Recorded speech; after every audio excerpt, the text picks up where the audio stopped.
Before we start this podcast, I'd like to mention a charity that is very close to my heart, Auditory Verbal UK. Our son Henry was diagnosed profoundly deaf at 7 weeks old, and we worried that Henry would be isolated, ostracised, and lonely. Thankfully, we were told about auditory verbal therapy and how innovative and effective it was, and we signed up right away. AV UK supports parents to turn every single moment of every day into a listening and speaking opportunity. So successful is their therapy that by the age of 4 and with the aid of cochlear implants, Henry was talking on a par with hearing children and attending mainstream school. That transition from the first diagnosis to being a chatty, confident, gregarious 4-year-old boy felt and still feels pretty miraculous. Fast forward to now, he's going to university in September and the world is his oyster. Today, there are around 7,200 deaf children under the age of 5 in the UK who face a lifetime of disadvantage without access to early support. AV UK currently supports 80 families directly. The charity's ultimate goal is to enable all deaf children to have the opportunity to access AV therapy if their parents want their child to learn to listen and talk as we did. It is a small charity, and any donation will make a huge difference. To donate or learn more, please visit www.avuk.org. Thank you. Hello and welcome to Bandwidth Conversations, a podcast that finds out about the stories and journeys of creatives and rock stars of life. Celebrity skincare expert Renee Rouleau said, "Be good to your skin, you'll wear it every day for the rest of your life." My guest today is a doctor, a dermatologist to be specific, a TV presenter, podcast host and author. She is the person to go to about all matters skin. When patients have tried everything and all hope seems lost, my guest today finds solutions. The 8th season of her TV show, The Bad Skin Clinic, shines a spotlight on extreme dermatological issues and is set to be released this January, that's January 2026.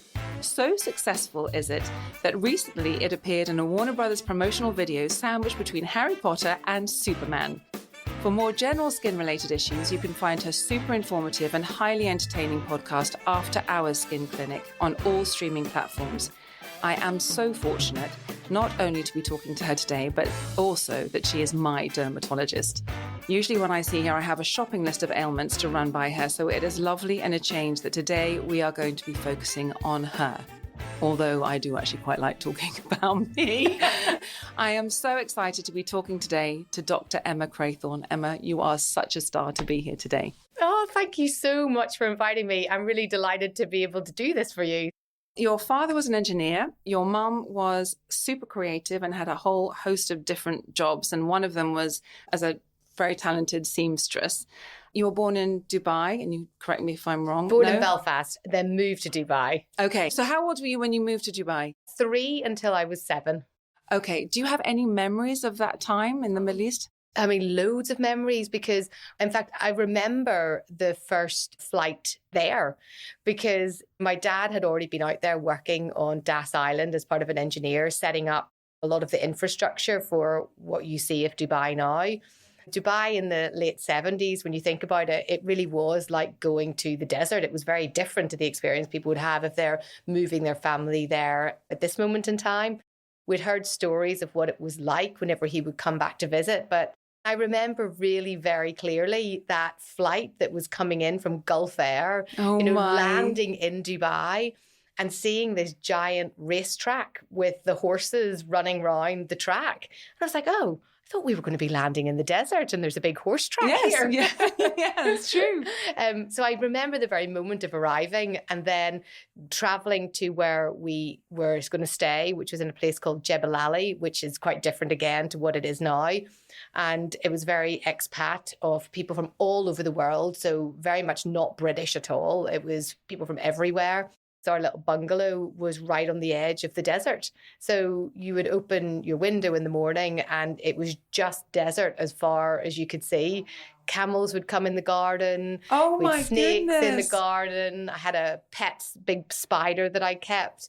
It was a remarkable place to be at that time. So I remember it really, really clearly. You went back to Ireland, and that was during the Troubles, as they called them, and also known as the Northern Ireland conflict. And that occurred between 1968 and 1998. For those who are too young or don't know, because we don't have much time, forgive me, I'm going to massively oversimplify this. It was essentially a conflict fueled by historical events, fought over the status of Northern Ireland. Unionists and loyalists, who were, for historical reasons, mostly Ulster Protestants, wanted Northern Ireland to remain within the United Kingdom. Irish nationalists and Republicans, who were mostly Irish Catholics, wanted Northern Ireland to leave the United Kingdom and join a united Ireland. More than 3,500 people were killed in the conflict. Over 47,000 people were injured. The Troubles were already underway before you were born, way before you were born, and continued during your childhood when you were back there. And you lived just outside Belfast, but you went to school in Belfast. What was life like growing up there then? I lived just outside Belfast for the first part in a place called Newtownards, and then the second part in a place called Bangor. It was an interesting time because whenever you look back on it, or if I'm at dinner parties now and people will say, oh, what was that like? It must have been terrifying. It must have been very scary. But actually, for me, it didn't feel like that. For me, it was that's just what normal life was like. And I think as a teenager, you've got your closed group of friends and everyone's experiencing the same thing. So therefore it feels normal. It's a bit like whenever I watch Derry Girls. Have you watched Derry Girls? I haven't watched Derry Girls. It's brilliant. And it's set around exactly the same time. I'm probably about maybe 3 or 4 years older than what they would be because they were still in Belfast at the time of the peace treaty being signed. Whereas by that stage, I had actually gone to university. But it's exactly like that. You're very aware of everything that's going on, but you're still with your friends going to a concert or going out to a party. Were you having to be more security conscious? I think that I didn't have to do anything. Well, I suppose in retrospect, you look at the things that you maybe did, but didn't think that it was out of the ordinary. Whereas I did have friends whose parents were in the police, for example, and they would never have left their house without checking that there wasn't anything under the car, that there wasn't a bomb, or they were very suspicious of anything that would come through the door that didn't look like it should have belonged to them in case it was some kind of explosive. So I had friends who that was their norm. They got up, they checked under their car, then would head out. So I think that there was that group. But, you were always checked everywhere you went. Every shop you go into, you have a bag check. Now, if you go into a prominent building in Europe, you're checked. But exactly the same thing would have happened for shops like that whenever you were in Belfast. One of the things that used to happen, there were bombs that would go off. And a lot of the destruction often was at buildings to cause maximum disruption, I suppose, as opposed to necessarily harm. Although obviously there's a lot of intentional harming. I don't mean to discredit that, but a lot of it was to do with buildings and causing disruption. As teenagers, you would almost take advantage of that because if there was a bomb scare or a bomb had gone off and nobody was in the building, then there was what was called then a bomb sale. So what would happen is because the sprinklers would come on and would ruin quite a lot of the stock, you would then be able to get to the pair of jeans that otherwise you couldn't afford for a cheaper price because the bomb sale had gone. There's a bomb sale in British Home Stores. Let's go. Whoa. And so we would go to the bomb sale. You would never tell anyone you were Protestant or Catholic. That was ingrained in you. You also then didn't really say which side of Belfast that you would live on. You wouldn't say which side of the street that you would live on. My paternal grandmother, my Granny Craythorne, was quite a formidable woman, and she lived in East Belfast just by D Street. And this was really the very heart of a lot of paramilitary sectarian activity. The streets were painted red, white and blue. The flags were constantly up. There was lots of the graffiti. There was lots of collections for paramilitary groups and bombs and things like that along there, or small explosive devices anyway. So she very much lived in the very heart of that her entire life. And she wasn't cowed by that in any way or didn't change her behaviour in any way? Absolutely not. In fact, I'll tell you a funny story. I remember being about 11 or 12, going down to stay with her. And she's like, oh, you wouldn't have been here last night. And I said, why? And she said, the noise on the street. Honestly, I couldn't hear what was going on the TV. And, she goes out to tell all of these people who are caused lots of explosive things, to shut it up because she wanted to listen to TV. So she was not cowed at all. And what about your parents? I would imagine as a parent, you would worry for your children when they're going out? My parents were quite relaxed. There was certain expectations that you'd had to be in at a certain time. I think that they very much trusted my sister and I that we weren't going to be going out causing any trouble. So they were quite relaxed. I suppose deep down in their mind, they will have been worried when we were up in Belfast and you would hear about bombs going off. My dad would have taken us to, if we were going to a party or something like that, there was lots of rave parties would have happened and my dad would drive us there and my dad would collect us and bring us back. You were still able to do all of these things. So I do suspect there would have been some sense of worry because it's not like you could have phoned someone and say, oh, I hear there was been a bomb. Where are you? In the town that we lived, one night there was a bomb. I'd been playing tennis and I decided to go and get ice cream for the people who were playing tennis because they were taking too long and it was a bit boring just sitting watching.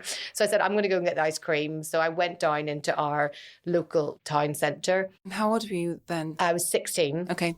I remember cycling through the main square with my friend and looking and saying, it's a bit weird, isn't it? Why are there all the police down this way? And why are all the people gathering over this way? And it was that moment of a slight sense of quiet or something. And then I rode my bike a little further along to where the ice cream shop is, Maud's. Excellent ice cream. If you ever go to Northern Ireland, that is the place to go. Okay. It's still there today. And I just put my bike down and looked back again. And it was almost like something from a movie where when you see a bomb explode, I didn't see the bomb explode, but you see the wave almost come towards you. So it's almost like the buildings go in and back out again. There is this sway of energy. But this bomb had exploded and it was a huge bomb. It was a 500-pound Semtex bomb. It blew the giant hole in the road whenever I went back to see it afterwards. But you could see it. And as it came, again, it was in slow motion. Then obviously all of the glass just shoots out all over the street. And unfortunately, I was then injured in that bomb. So I got injured through my leg. And then all of a sudden you can't hear anything and everything is all in really slow motion. But you actually, it's weird. You just have this ringing sound. And then this car came past, this small brown car. And this man and woman got out of the car and picked me up and put me in the back seat of their car and then took me to the local hospital. I guess in a way you're shocked. So you don't even know necessarily at that point what's wrong with you or if you've been injured. Yeah, you could have. Because the pain comes later, doesn't it? Yeah, it wasn't sore at all. There was nothing that was sore. And it was almost this confusion. And then you were like, oh, that's what's just happened. That's what happened. And then I was in the hospital. And by then I knew what was happening. My leg still wasn't actually that sore. It was just your leg? Just my leg. Well, not that it's just your leg. Just my leg, just through the skin and a small little fracture on the tibia. Just my leg. But it was quite a big gaping wound. But at this point, I kind of also knew I wanted to be a doctor. So there was some slight excitement in what was happening. You had already decided that was what you wanted. I was going to be a doctor from I was so small. What then happened after that was they took me in, but there was a whole lot of other people who were much more urgent than I was. But then we went in and we got my leg all cleaned up, and the doctor who was treating me, I was telling him I wanted to be a doctor. And actually that was the moment I put my own stitch. He said, watch me do these then. Do you want to have a go? And so my first ever stitch was actually in my own leg. On yourself? Yeah, my first ever stitch. There is still a little bit of the scar that doesn't have a very good alignment. And I think it was probably that one stitch I did when I was 16.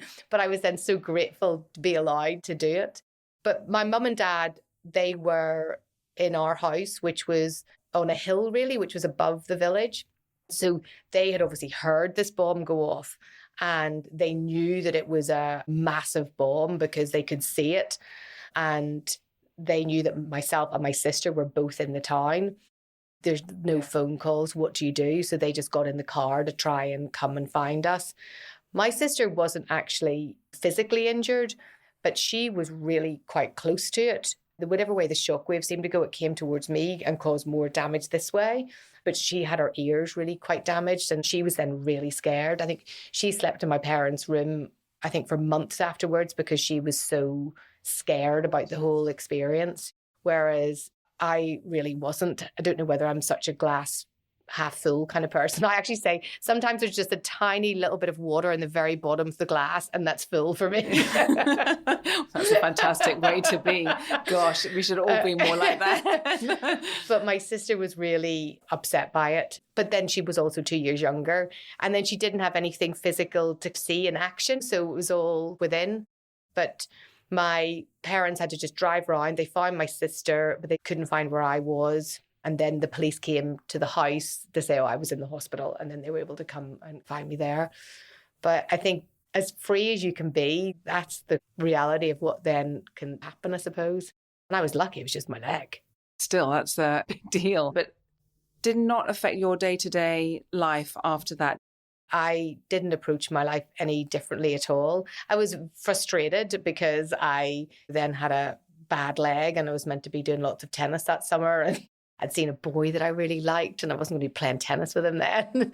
Really trivial teenage things. Maybe the whole reason of why that little glass of water just has a tiny bit of water in it and it's full glass is why I just kind of think, oh, you might as well just do what you can, as much as you can, as best as you can when you're alive. Yes, which is a great way to live your life. And am I right in thinking that because of that you then met your husband? Because you met him really young, he was didn't the you? boy. Oh, he was the one that you were thinking, oh, I'm not going to play tennis with him.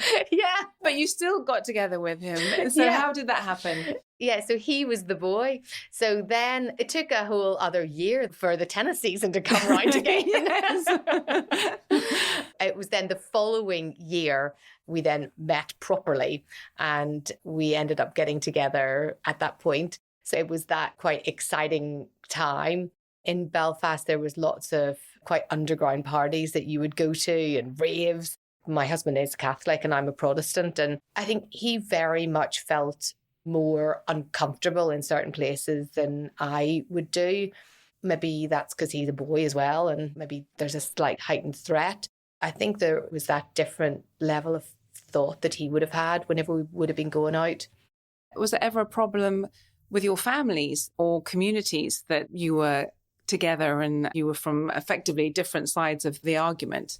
From our own families, definitely not at all. I mean, there's obviously history runs very deep. So there is always that kind of slight thought, I suspect, from probably older generations further back, but certainly not from our close families whatsoever. Wouldn't even have factored in from both sides. They're incredibly free, thoughtful, liberal, considered, educated people and respect people for people as opposed to certain labels that are attached to it. So we were very, very lucky that we didn't have that. But we would have been conscious about being in certain places for sure.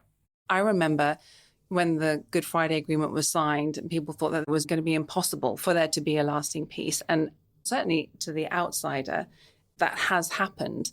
As an insider, do tensions still simmer today? I mean, there's definitely tension simmering today. Because I've been quite removed now, having not lived there for the last 25 years, is that more? All my family is there and most of my husband's family.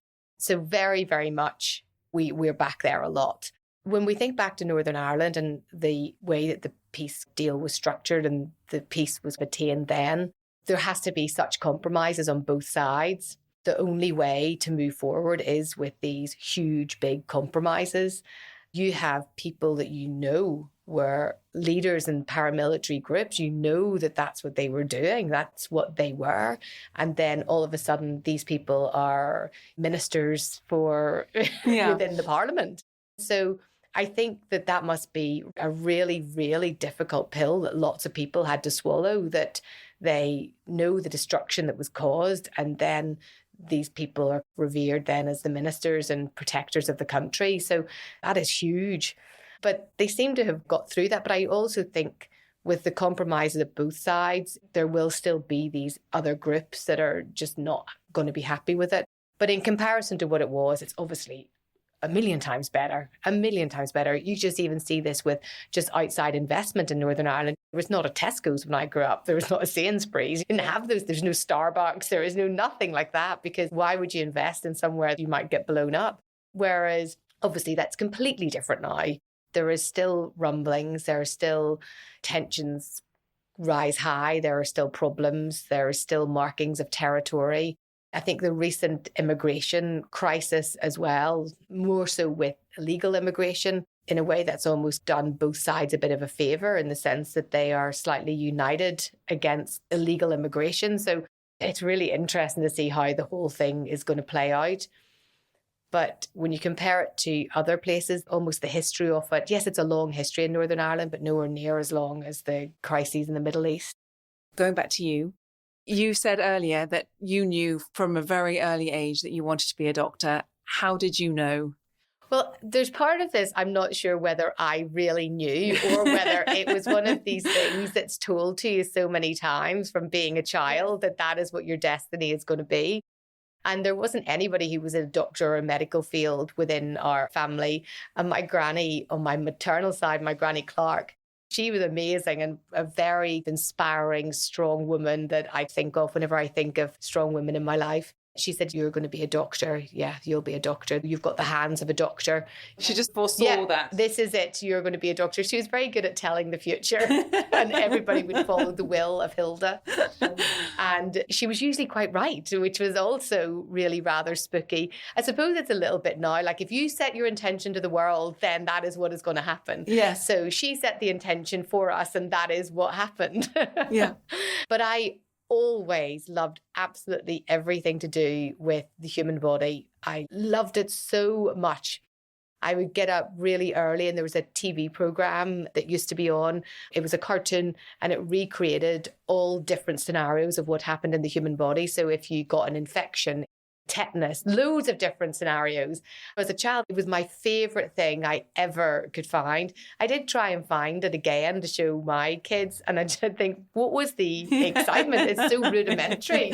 I tried to let them watch it, and they're like, no, this is so basic. But I loved everything to do with that. My dad is an engineer, but also loves everything to do with science. So we would be quite regularly and looking at space and talking about physics and talking about bridges and talking about lots of science in general. I loved biology, just loved the idea that I was going to be a doctor. And yeah. And did you then go straight to medical school? Straight to medical school. So and was that in Belfast? No, in Dundee. Oh, you went to Dundee? Yeah. Oh my goodness. With okay. half of the people from Northern Ireland. Did you? So you either went to Queen's or you went to Dundee. I went to Dundee and it was 30 years ago. Dundee was the first medical school in the whole country to pilot a new way of delivering medical school teaching. I was really excited, the idea that this would be a good way to become a doctor.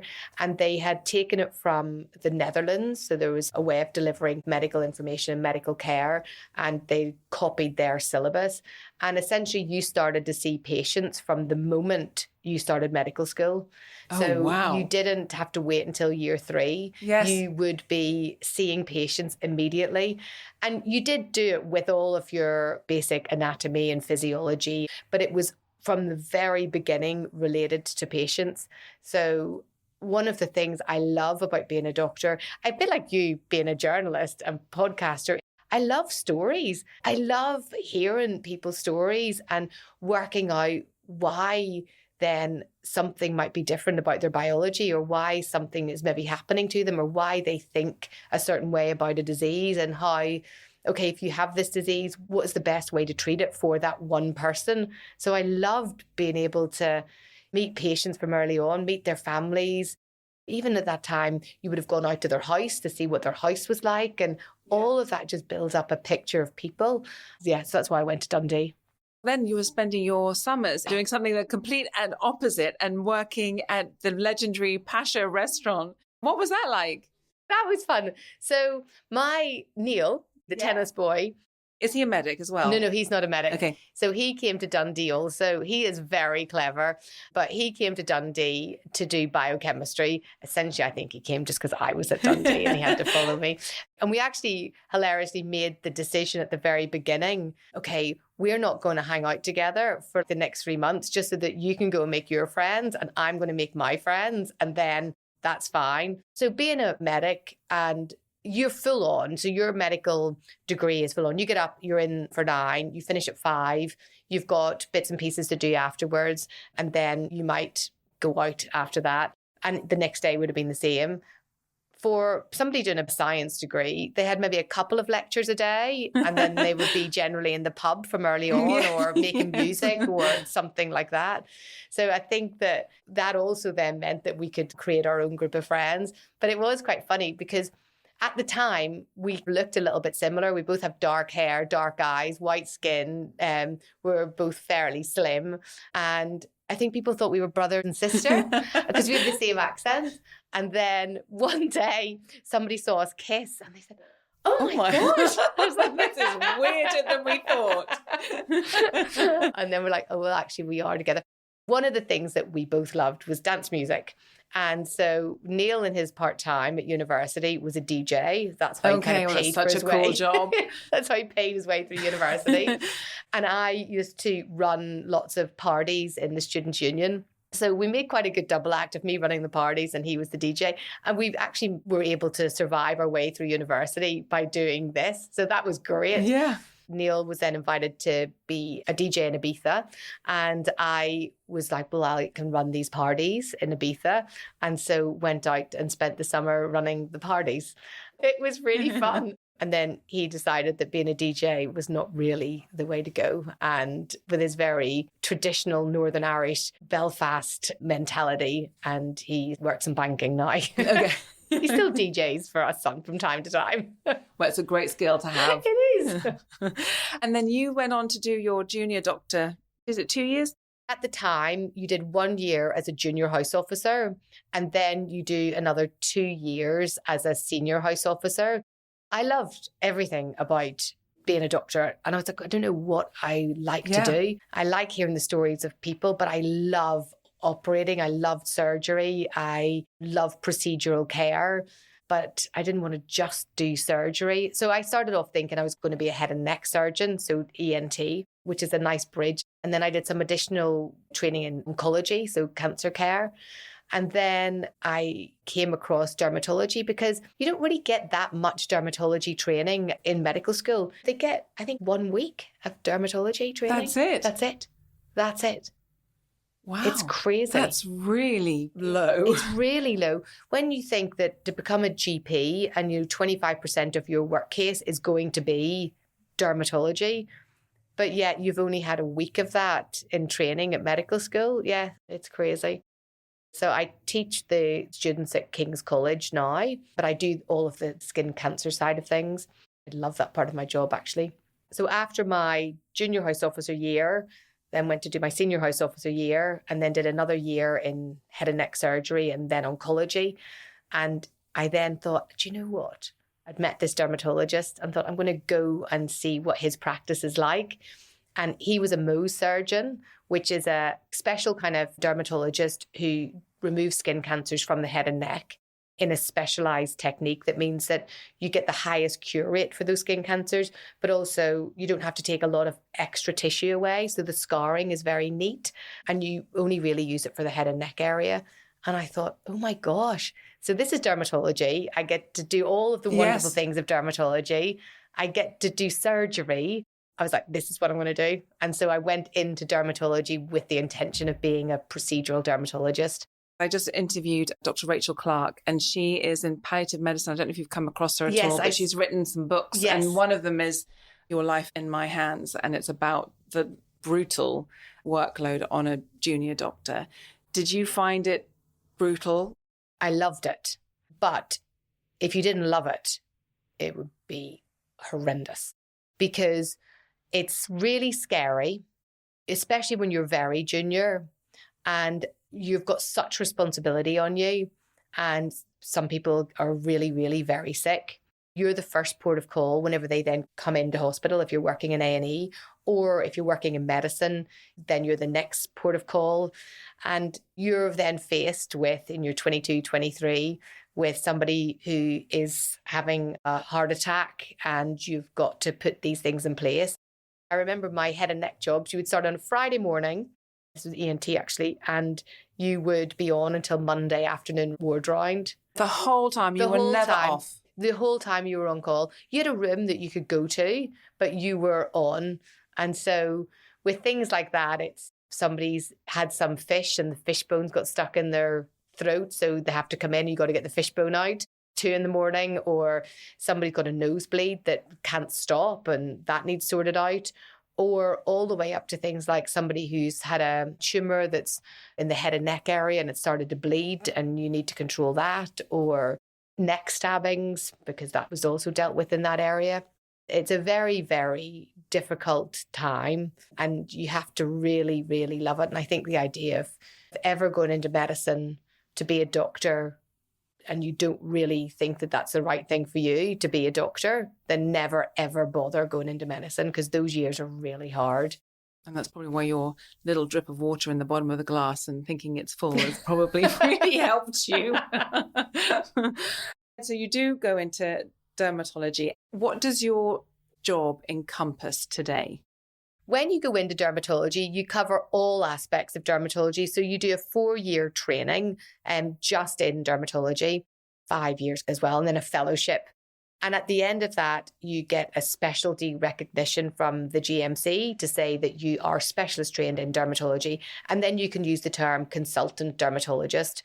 Now, the British Association of Dermatologists have done a thing with a blue tick. So people will start to use this. And if you see the blue tick, it means that person is truly a dermatologist.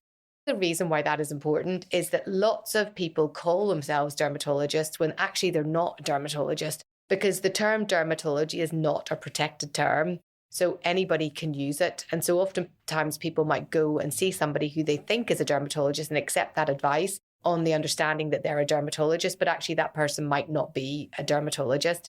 And I suppose I say that to illustrate what you go through in medical school, your junior doctor years, and then another 5 years in just dermatology training to then say, okay, I'm a consultant dermatologist, please accept when I tell you something, it's usually correct. Yes. Usually. Whereas you don't necessarily have that same expertise in other people who might be calling themselves a dermatologist. My dermatology training was at King's in South London, and Guy's and St Thomas's was amazing. I just think I had just such fabulous training from such really amazing mentors that taught me how maybe I gravitated towards them, but just the story of the patient and getting the story out of the patient. Because as a dermatologist, the clues are all on the skin anyway. We're really lucky. You don't need to have scans or anything. It's all right there. But then just understanding how to get a really good story so that you can get the right diagnosis and then the right treatment quickly. So I love that. But then my real love was in procedural dermatology. So that's why I did this extra year of training to be a skin cancer Mohs surgeon and laser surgeon. So my job today encompasses all of those things. And so I work as a consultant dermatologist at Guy's and St Thomas's Hospital, and I do the Mohs surgery, so skin cancer head and neck surgery there. I also work as part of the National Xeroderma Pigmentosum team. So xeroderma pigmentosum, and we'll call it XP because that's a bit easier, is a genetic condition where you cannot repair damage from ultraviolet radiation at all, really. And so as a consequence, you start to develop skin cancers and aging of the skin from a very early age, around about the age of 3 or 4. I work as part of this team to do most of the surgeries. And so I get the chance to build up a really good rapport with younger children and then be able to do the surgery on them without them having to have general anesthetic. We can do these kind of surgeries on the day. Love that part of my job. Love it. And then advance further this idea of research, even though it's a very rare group of people, that actually the learnings from it can be used for society as a whole. So that's another part of my job. And then I have a laser list at Guy's and St Thomas's where we treat all kinds of conditions for lasers, so birthmarks or pigmentary issues or scarring. And then I also have a list that looks specifically at, it's called skin imaging, where we'll get skin cancers and instead of doing lots of biopsies, I use a device called a confocal microscope to be able to essentially take virtual biopsies of the skin. So, oh, wow. So you don't even need to go in. Correct, yeah. So we're the pioneering centre of that in the UK. And we started that about 12 years ago. So that's very much my little baby as well. So that's my NHS roles. Yes. There's a lot of roles.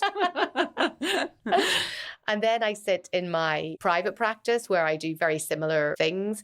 And then I love the role of education and things like that. So that's where the TV show then really came into it, where the podcasts came into it. So I spent time doing those things.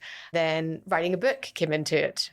I wanted to mention that book. Well, you've written a textbook already, haven't Yes. you? But The Owner's Guide to the Skin, which is coming out in May 2026. That's a factual book, but it's aimed at non-medics. You've brought your dermatology expertise to television in the Bad Skin Clinic. I've been so completely gripped by it. It's so interesting and so informative. And you are exactly how you are normally. You have this most wonderful, perfect combination of competence, expertise, and empathy. And so when you were talking earlier about the fact that you like listening to people's stories, you are such a fantastic listener. How did the series come about? I am so proud of this series, and I was so scared at the idea of doing it at the beginning. So it came about because the production company behind Embarrassing Bodies were commissioned by, what was the time, Discovery, who made the Pimple Popper series in the US. And they wanted to do a British version of this. So they approached the British Association of Dermatologists and said, we'd like somebody who is a dermatologist. We would ideally want a consultant dermatologist, but we need a procedural dermatologist. And so they put the company in touch with me. I thought, oh my goodness, this sounds very interesting. And I don't know if you've seen the show in the US. It's a brilliant show. It's a dermatologist called Sandra Lee, and she's a procedural dermatologist like me. And lots of it is literally pimple popping. So lots of squeezing of pops, and people love watching that. And as much as I love it, there's more to dermatology than just squeezing spots, taking lumps out of the skin. It runs much deeper than that psychologically for the families of people who have outwardly differences. And so I just thought that there would be more of a story than just come in, squeeze the spot, and out you go. We did a pilot episode, and it involved 2 gories, as they're called, which is essentially somebody with something that we can pop or squeeze. Yes. And it's got that Yes. entertainment factor. But also then 2 stories where somebody has a skin condition that's affecting their life in some way. And usually it's a pretty devastating impact on their life, and they don't know what it is. So I'll hopefully diagnose it. Or they have it and they've tried lots of different treatments that haven't worked, and people don't know what else to do. So then I'll meet them and we'll come up with a different kind of treatment strategy. And then we follow the journey of the stories, and usually we see them get better. And then you see the impact that has on them. So the first pilot episode was made in that aim, and it just went on really well. So they then commissioned series 1, which was, I think, 12 episodes. No, 8 episodes with series 1. It was incredibly well received. Then they commissioned series 2 and 3 together. And then by this stage, it was being shown in the US as a program called Save My Skin, and in other territories. It's a bit more polished now when you watch the show. At the beginning, it was never clunky, but not quite as polished. Whereas now, we're such a great team. It's the same production team. We've worked together from the beginning. They are amazing dermatologists. So if there was ever a dermatology crisis, you could probably ask the cameraman, the producer, the production team, what is this? Because they've seen so much now. Yes. We almost play the game afterwards. I said, okay, so what is the diagnosis here? And they're really very, very good. So we're such a great team, I think, as well, which helps. And we've introduced a bit more stories of some of the nurses and the different roles that they play. So it's just a bit more comprehensive now. And it goes out, I can't remember the last number, but it's 120 plus countries around the world, translated in lots of different languages.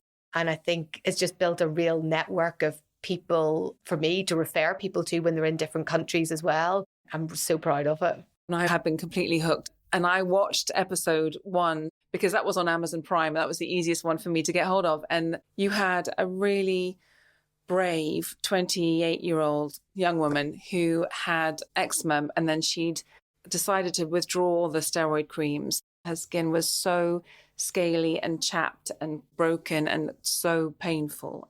That was episode 1. But then there was also another lady. I mean, these are all life-altering conditions. There was another lady who had lumps in her armpits. And again, they were broken. Actually very humbling to watch, because you think, wow, so many people are living with such awful conditions and they're having to get up every day and just make the best of it.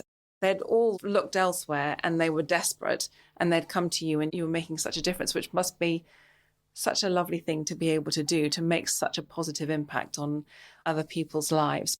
Could you just give 2 examples of patients that you're particularly proud of? All of the patients are just so amazing, because you also think, especially for some of them, well, how have you lived with that for so long, hiding it from people? And why then are you deciding to show it on TV whenever you won't even show it to your wife? What is the psychology there? How do they find you? So the way the show goes is that there is what's called a casting call. So they'll put out a call to the general public through various different channels to say, if you've got a concern or worry with your skin and you don't feel like you're getting the help that you need, would you like to come and see me? Okay. And so that call goes out. And then the people send in a photograph of what it is. And then I look at the photograph.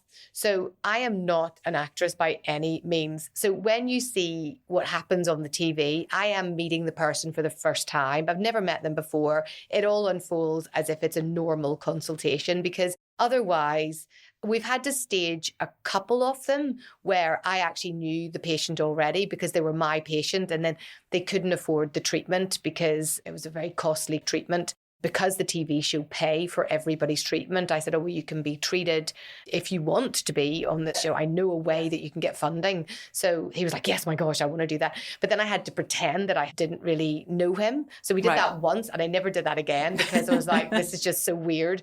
One other one, actually, I did know him. And I just said, okay, we've met before. So I don't know them so that it is a true interaction. So what happens is they'll send in the photograph, and then I'll say yes or no, I can treat this person.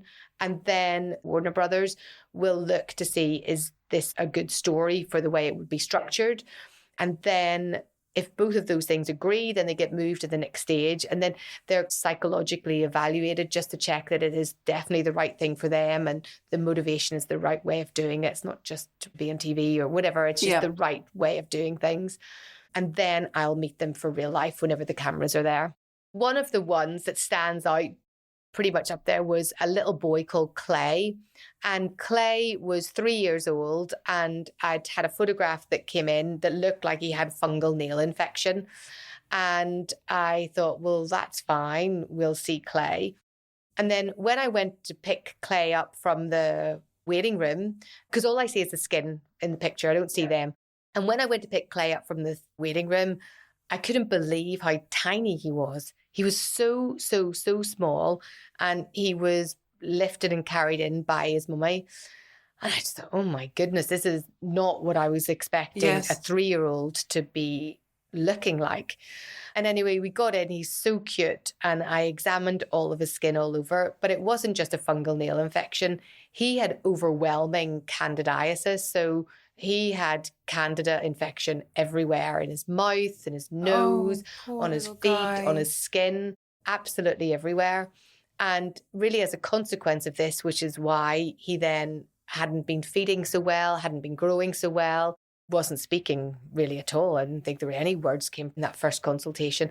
And his mum had been so worried about him.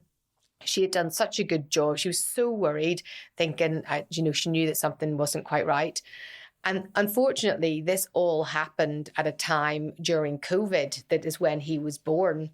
Although she'd taken him very diligently to get all of the vaccinations and all of everything, and he was recorded as being quite small, it wasn't really escalated or elevated. And any time mum raised concerns, it was just like, oh, you're small, so he's small, and that's all it is.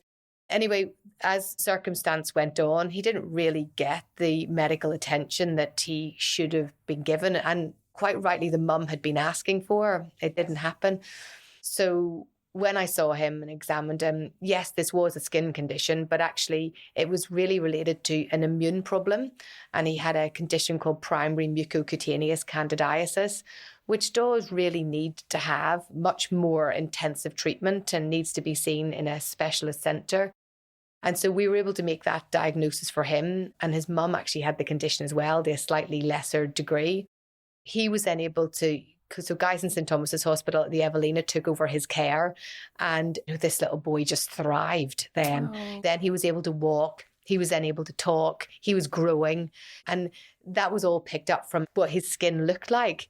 but actually it was something that was much, much, much deeper. So that just changed the trajectory of that little boy's life. That was one that very much stands out. I've got funny ones that stand out. Okay, tell me a funny one.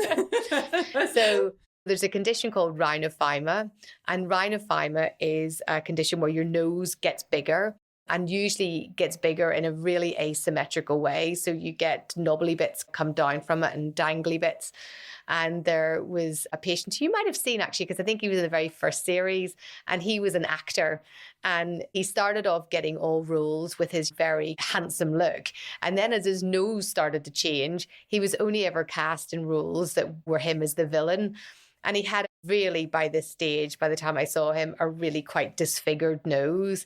And it's all anybody talked about. He could dangle it. He could fit his nose up his own nostril. Oh. It interfered when he was eating his food. He had to lift his nose up so he could eat.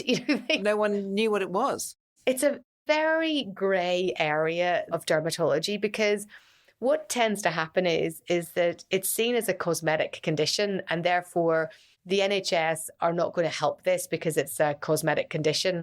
But it's a life ruiner. It's a life ruiner. It is much more medically problematic than many of the medical things that we see and treat. This is really having a devastating impact on someone's quality of life. They can't eat their dinner properly because they have to lift their nose out of the way, constantly pointed at in the street, and jobs changed and all the rest of it. And then even if you're seen on the NHS, in our hospital, we treat this, but actually in most hospitals, there isn't necessarily the skill or the equipment to be able to do that. And so the waiting lists are huge, and oftentimes just it will never happen yet. And so that was the case for this man who'd, I think, been waiting around about 10, 15 years. Oh my goodness. And the interesting thing about it is with the right skill and with the right equipment, I can see him and treat him. It takes me about 45 minutes to do the operation, to 2 weeks of him healing up, and it's fixed. Oh my goodness. So 15 years of living with something is gone that simply. That is quite rewarding one, where this man, he was very funny about it and he was making jokes about it, and that was the way he was putting on the bravado. But actually when we returned his nose to what it had been like, and he could breathe properly through it again, and he could eat his food properly again, he then was like, yes, I was being funny because it was the only way I think I could cope with it. On the Bad Skin Clinic, you are dealing with really profound cases, and you are transforming someone's life back to the way it should be, having had months, years of pain and embarrassment and shame. You also have your After Hours Skin Clinic, which is a podcast, and it's dealing with more everyday health tips and information that all of us can put to use. You do it sometimes with your fellow dermatologist and great friend, Dr. Ellie Rashid. Make myself a cup of tea and think, I'm going to listen to Emma and Ellie today, and sit down, and I feel like I'm in the room with you. It's really digestible, really entertaining, really helpful. What was the motivation behind that? Thank you. I'm glad that you sit and listen to it with a cup of tea, because that was almost our intention whenever we set out to do it in the very first place, because Ellie is a really great friend of mine and has gone through the same kind of training programs and things that I just talked about. And she also works at the Institute of Dermatology, and her real interest is very much in inflammatory dermatoses. Mine's the surgical side, hers inflammatory. So although we're in dermatology, we're both in ever so slightly different world, and then the rest of our world overlaps. But we also just love the normal things that women of our age love. We've got our activities, our life around London, our friendships, our exercise. Well, her lack of exercise, my exercise. The back and forth of berating each other because we are such good friends.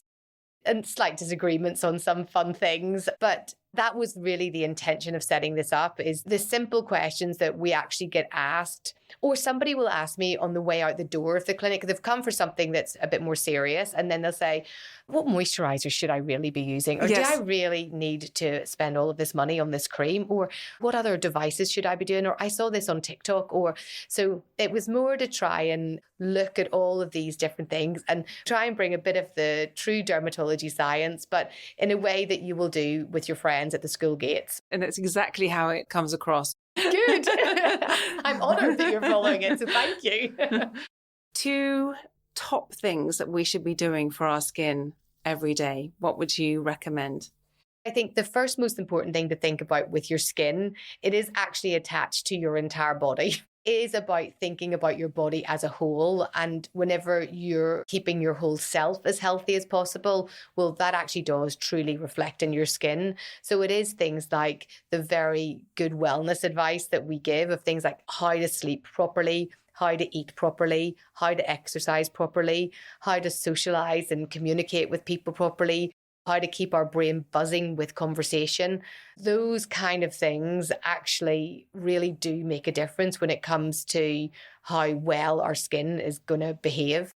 And then I'd say the second thing is doing what you can to protect it from attack. The thing that attacks our skin is pretty much things like ultraviolet radiation. So it damages it directly and it damages it indirectly by doing something, releasing increased amounts of oxidative stress. And those things, they age our skin more quickly. And lots of people say, oh, well, I don't mind my skin aging, or I hate the term anti-aging, or I hate the term anti-aging too. It's been a terrible term. But actually, it's not really about the aging. It's about health. It's a bit like you can look at a 90-year-old who is incredibly, incredibly healthy. And you'd rather be the incredibly healthy 90-year-old than the not very well, sick 70-year-old. It's not really about age, it's about health. So protecting your skin from things that you know are going to be harmful to it, like ultraviolet radiation, like cigarette smoke, like a lot of pollution. These kind of things are harmful to our skin. And so protecting against those is the best thing to do. What is the most important thing to put on our skin? So my main mantra is that everybody's skin is different and is unique to them, which is why I have a company called Clara. Yes. I set Clara up with the thought that trying to help people understand what their skin is like. So if they don't have the luxury of being able to have their own dermatologist to ask all of those questions to, finding a way so that they can understand what their skin is like and therefore shop better for their skin. For some people, they actually don't need a moisturizer. For some people, they need a specific kind of cleanser because their skin is very oily. But really, I suppose the non-negotiable for all skin types to best preserve your skin is to put your SPF on every day. Every day. And there is great debate in this. And I see this all the time. Oh, you don't need to put your SPF on in winter. Dermatologists will also say you don't need to put your SPF on in winter. But my take on this is that even in the winter months, there is not a lot of UVA, but there is enough UVA that cumulatively every single day for those 6 months through the winter, end of autumn, beginning of spring time, where people are not putting on their SPF because they think they don't have to, you're still damaging the skin. So just because you don't burn the skin, it doesn't mean that there isn't harm caused by UV. So my number one tip would be to find an SPF that you really like and you put it on in the morning every single day. Okay. And you don't smear it. I remember saying that I was smearing it. You pat it on because otherwise you're just protecting your palms of your hands. That's right. So a lot of people will get the tube and squeeze it in their hands, rub their hands together and then put it on their face. So don't do that. It's a waste. So you squeeze it out and then you can kind of smear it a little bit on with your hands, but really patting it in and you're almost trying to create a little layer on the skin to protect it. And then the other thing that I thought was really interesting, or well, loads of interesting things, is that I always have very dehydrated or dry skin, both probably. And then after the shower, I will dry myself and I'll put my moisturizer and I'll put my body lotion on. And after an hour, it's dry again. But you said actually don't do that. Put your lotion on when your skin is still wet. Yes, that is a real game changer because most people, especially at this time of year in the autumny winter, will be starting to feel a little bit of dryness in their skin, particularly in their lower legs or their arms. And then some people have that all year round. And then people who are more predisposed to conditions like eczema, well, they just will have it. Putting on a moisturizer when you get out of the shower is actually a really annoying thing to do because you've just had a nice shower and then you've got yourself all sticky again and it's not really very nice. And it takes time. And so in order to do that a bit more quickly and therefore more regularly, if you get out of the shower and your skin is still a bit damp, that's a really good time to just put your moisturizer on all over. Remembering the very top of your back where the hot shower has probably hit. Lots of people end up getting quite itchy along the top of their back. Yes. And I see scratch marks where they're scratching themselves unintentionally. It's because the shower is really whacking down on that area and the front of the legs. And just remembering to put that on when the skin is still damp, and then drying yourself means that you can get ready straight away, and the time taken is just much smaller. So then people remember to do it. So keep your moisturizer in your shower and then dry yourself after. And it feels to me that then it stays moist for longer as well. It's a double whammy. Is there anything different that men should be doing? Men usually like to have things incredibly efficient, usually use the same thing again and again and again, and can't be bothered with extraneous items. Usually for men, after they wash their face, most will still need to put a moisturizer on because their skin's a little bit dry. And ideally putting an SPF on would be the thing to do. But the slight issue men have is that they have facial hair. So you have to be really careful with the SPF that you pick, because otherwise it can almost trap itself on the facial hair and leave like a cast behind, which people don't like. Even men who keep their beard hair very, very short, it can still pick up on it. So you just have to be a little bit more thoughtful about the product that you will use. But my advice would remain the same, putting your SPF on. And then I always say to people, the issues that you want to treat, then you treat using your nighttime routine. That's the point at which you would then do that. With all the social media stuff that goes around and misinformation and skin mythology, what's the most nonsensical thing you've heard or read? Oh, there are so many. But I think the thing that upsets me and makes me angry is people saying that SPF is going to be toxic to them and you shouldn't wear your SPF because it's toxic. It's annoying to hear whenever you know how harmful ultraviolet rays can be, particularly if they're burning the skin. That really frustrates me. Well, and also you're seeing the cancer that can come from it. Exactly. And also, I think as well that you don't know who is taking the advice that you might be given online. So don't use your SPF because it's going to be toxic and kill you. Use this homemade SPF instead. And then you're like, this homemade SPF is not going to protect you. Somebody might be listening and might be doing that. And it might be somebody who's already got a family history of skin cancer. And it might be somebody who will then get a skin cancer as a consequence of the rubbish advice that they've listened to you give. And then I'll see that person.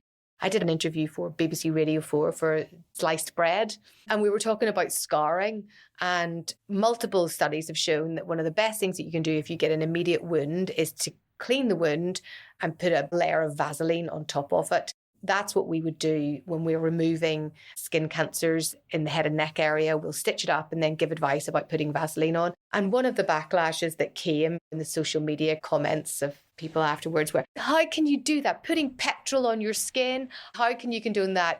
Why on earth would you tell people to put petrol on their skin? Use coconut oil or manuka honey instead. Putting petrol on your skin, it's crude oil. And you're just like, it's petrolatum jelly. But it is not crude oil and it's not petrol. It's refined beyond any kind of way that's entirely safe for your skin. It's the same thing that baby oil is made of. It's the same thing that probably sitting in your polyester nylon that also comes from crude oil against your skin all day. Yes. And giving out advice that people shouldn't put this on because of something that's not actually accurate is very annoying. We know that coconut oil is not as good on a wound after you've had surgery. So this person might have a facial scar for the rest of their life. Just look at the evidence and see what it says to do rather than the social media comments. So that's a bit annoying. Very, very annoying. If you had half an hour with Wes Streeting, our health secretary, what would you most want to tell him? In half an hour, I think a lot of the issue really is not about the skill and care of the doctors and nurses. I generally feel are people who are working in the NHS are doing a really fabulous job. I do think that there is so much waste, and there is waste in terms of money, in terms of the way IT systems seem to go. There's waste in terms of pathways of care that could be streamlined so much better. Certainly for something within the world of dermatology, it's trying to get people to the right place first time, because what happens is they will see a GP who will refer them to a local dermatologist, who will refer them to a biopsy clinic, who will refer them to an opinion to discuss the biopsy result that will then refer them to see me finally to get the skin cancer removed. And you just think of all that time, all of that effort, all of the clinicians that have been seen along that journey until that person then comes to see me to get the skin cancer removed. It just seems like such a waste. So I just think there must be ways to streamline those pathways of care that just mean things like that don't happen. So I think it's just looking at the waste. You're an advisor to a lot of skincare companies. I think L'Oreal is one. You have created this new skincare product, Clearer, and I am using it. And I have to say glowing. that people have said how good my skin is looking. Tell us about it. So I set up Clearer 3 years ago now with my neighbour, Sophie. And I was always saying to her, it annoys me so much that people coming in, putting loads of things on the desk and saying, I've spent all this money and my skin has still got the brown marks. My skin still has the red marks. This has promised it's going to make my skin look younger and it doesn't. And then because of the profile that came with the TV show, it was like, oh, you should do a skincare line. And I thought, well, the last thing I want to do is to create another thing that just fits into this grand big marketing machine of other things where people are going to promise this is going to get rid of your lines and wrinkles or promise this is going to get rid of your redness or melasma. And actually, we know that none of those things do. But in medicine, in dermatology, we know that there are things that we can do to treat rosacea, to treat melasma, and to treat the skin in terms of better health and better aging, which ultimately ends up removing lines and wrinkles. Yes. But we have those medicines usually to do that. So Clearer was born out of a way of trying to, first of all, educate people on what their skin is like. But second of all, we create very bespoke, oftentimes, not always, medical formulations that comprise these very strong active ingredients with ways in which to deliver them to the skin without causing irritation. And so that started off 3 years ago. And it's really interesting because it's like a hybrid of real medical care, this was real dermatology care mixed with the way that we think of the skincare language and all of the hyaluronic acids and the glycerin and all of the lovely things that we think of when it comes to beauty, but actually all of the actual evidence and active treatments that we think of in dermatology. And we brought these two worlds together. So these formulations are created bespoke to each patient. Your formula will be different to mine, will be different to somebody else's. And it's got all of the ingredients in design to help just your skin. And it's done incredibly well for us. We're now in lots of other clinics. So other prescribers are now prescribing our products. Other plastic surgeons and dermatologists and aesthetic clinics are now using our products for their patients. So it's been doing brilliantly. We're seeing your face on posters on London Underground promoting it, and I'm thinking, yes, feeling very smug there. I know her, and I'm using that. Oh, thank you. That's what one of the patients came in and said. She said, I thought it was a secret. I thought we were on like a secret thing, but you're on a bus now. And I was like, yeah, the secret is kind of out. It's really good to share. You're married to your teenage love. Yes. You have 3 children, a dog, and a bearded dragon. How did you come to have a bearded dragon?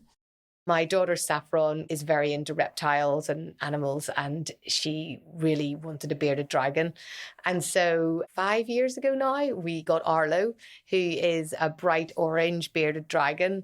And he is so entertaining and so lovely. And he lives in a big vivarium that takes up quite a lot of space. And he, whenever I'm practicing or rehearsing for a lecture I have to give, he sits with great interest looking at it. He climbs the trees outside. Oh, does he? He goes for a ride on the dog's back.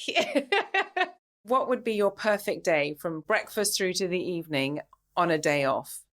Perfect day. I love reformer Pilates. I'm absolutely just addicted to it. I had a hamstring injury about 3 or 4 years ago, and the physiotherapist suggested to try reformer Pilates, and it was honestly the best thing I ever did. I'm really lucky. I'm between 2 super good studios, and I think I must go 5 times a week. I love it. Oh my I would gosh, go that's twice in one brilliant. day. I love it so much.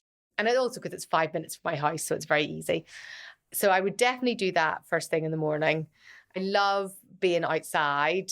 I love being in nature. I love walking. So I'd probably go for a huge big walk, preferably in a forest or along a beach. But I want to be in London, so there's no beaches here. So I'll go for a big walk in one of the forests. And then I'll just get all my friends together for a big, massive late lunch. And then we'll maybe go dancing. Oh my gosh, that's a full day. Dr. Howard Murad said, aging is a fact of life, looking your age is not.